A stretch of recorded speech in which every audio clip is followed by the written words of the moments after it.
Hello everyone, मैं Diksha Joshi, lecturer government polytechnic college पाली।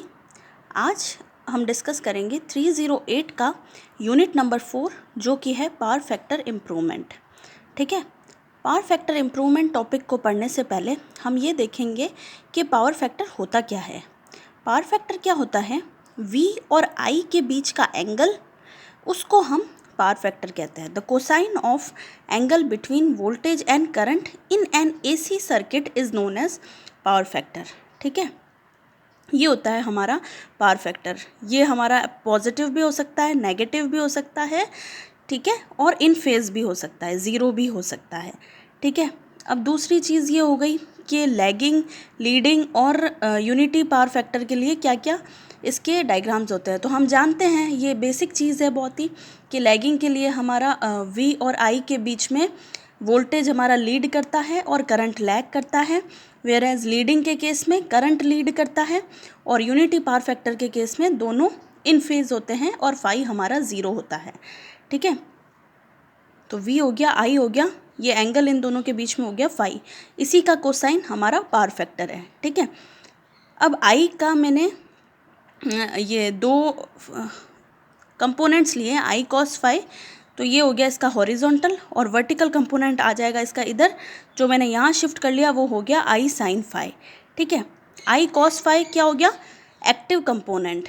ठीक है, एक्टिव कंपोनेंट, इसको वॉटफुल कंपोनेंट भी कहते हैं क्योंकि यही हमारा क्या है? P है, एक्टिव पावर, यही हमारी VI cos phi active power है। वॉटफुल क्यों कहते हैं इसको? क्योंकि ये हमारी यूज़फुल पावर है और सर्किट के काम में आती है। ठीक है, I sin फाई हमारी यूज़फुल पावर नहीं है, ये केवल इधर उधर रोटेट करने के लिए काम में आती है, ये कंपोनेंट के यूज़ में नहीं आती, इसलिए ये रिएक्टिव पावर है केवल और वॉटलेस पावर है। ठीक है, दूसरी चीज़ अब आप ये देखिए कि हम देखते हैं कि रिएक्टिव पावर जो है वो डायरेक्टली लिंक क्यों करती है पावर फैक्टर से। हम ये क्यों कहते हैं रिएक्टिव पावर को इम्प्रूव करना ज़रूरी है पावर फैक्टर इम्प्रूवमेंट के लिए? उसका रीज़न ये है कि रिएक्टिव पावर, आप देखिए कि ये जब यहाँ से छोटी या बड़ी होगी तब हमारे एंगल पे फ़र्क पड़ेगा। I sin फाई जब बड़ा होगा, है ना, जब इसका मेजरमेंट ज़्यादा होगा तब क्या होगा? फाई एंगल बड़ा होगा। फाई एंगल बड़ा होगा मतलब पावर फैक्टर कम होगा। फाई एंगल छोटा होगा मतलब पावर फैक्टर ज़्यादा होगा। ठीक है, यहाँ हमने रिलेशन कर रखा है फाई एंगल और पावर फैक्टर के बीच में, जो कि दोनों इन्वर्सली प्रोपोर्शनल है। ठीक है, तो जैसे ये हमारा I sin फाई कम होगा तो क्या होगा? एंगल कम होगा, एंगल कम होगा तो पावर फैक्टर ज़्यादा होगा, जो कि हमारी रिक्वायरमेंट है। ठीक है, पावर ट्रायंगल देखते हैं क्या है।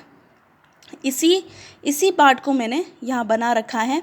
VI cos फाई हो गया हमारा active part, VI sin phi हो गया हमारा रिएक्टिव पार्ट, और ये हो गया टोटल VI। टोटल VI क्या हो गया? अपेरेंट पावर, हमारी एक पूरे सर्किट के अंदर टोटल पावर कितनी होती है। इसको आप इस तरीके से भी समझ सकते हैं कि एक ग्लास है, उसके अंदर जितनी उसकी क्षमता है भरने की उसको हम कहेंगे VI। ठीक है, उसके बाद उसमें जितना पानी भरा हुआ है उसको हम कहेंगे active, that is active power VI cos phi, और जितना हमारा खाली बचा पोर्शन है उसको हम कहेंगे VI sin फाई। ठीक है, पावर फैक्टर को एक और तरीके से एक्सप्लेन कर सकते हैं कि कितना एक्टिव पावर टोटल पावर के अंदर मौजूद है। एक पूरे कंपोनेंट के अंदर, एक पूरे सर्किट के अंदर टोटल पावर में से कितना हमारा यूज़फुल पावर है उसका मेजरमेंट देता है हमारा पावर फैक्टर। ठीक है, तो इसको हम कहेंगे एक्टिव अपॉन अपेरेंट या किलोवाट अपॉन KVA। ठीक है, सिंगल फेस के लिए अगर हम पावर डिराइव करें तो VI VL IL cos phi आता है, वेयर एज 3 फेस के लिए √3 VL IL cos फाई आता है। ठीक है, तो इस तरीके से हम देखते हैं कि IL लोड करंट और cos फाई दोनों, IL और cos फाई दोनों आपस में इन्वर्सली प्रोपोर्शनल है। ठीक है, मतलब अगर पावर फैक्टर हमारा कम होता है तो IL बढ़ जाएगा। ठीक है, तो अगर हमारा सर्किट के अंदर पावर फैक्टर कम होता है तो लोड करंट ज़्यादा हो जाएगा। लोड करंट के ज़्यादा होने से क्या क्या दिक्कतें आती है ये हम देखते हैं। ठीक है, सबसे पहला हमारा डिसएडवांटेज है लो पावर फैक्टर का। ठीक है, large KVA rating of equipment, current बढ़ने की वजह से हमारी KVA रेटिंग उस इक्विपमेंट की बढ़ जाएगी। ठीक है, दूसरी चीज़, अगर कंडक्टर का करंट बढ़ेगा तो बट ऑब्वियस उसका साइज़ भी बढ़ेगा, क्योंकि करंट क्या उसके डायरेक्टली प्रोपोर्शनल होता है किसी भी कंडक्टर के क्रॉस सेक्शनल एरिया के, ठीक है। कॉपर लॉसेस बढ़ेंगे, I2R लॉसेस बढ़ेंगे तो कॉपर लॉसेस भी बढ़ेंगे, ठीक है। वोल्टेज रेगुलेशन हमारा कम हो जाएगा, एफिशिएंसी पुअर रहेगी, हैंडलिंग कैपेसिटी सिस्टम की कम हो जाएगी, ठीक है। कोई भी हम जैसे कि जानते हैं सिस्टम में अगर करंट बढ़ गया तो वो मिसमैनेज्ड सिस्टम हो जाएगा, मिसमैनेज सिस्टम होने की वजह से उसकी हैंडलिंग कैपेसिटी कम हो जाएगी। ये सारे डिसएडवांटेजेस हमने देख लिए, ठीक है। Thank you everyone.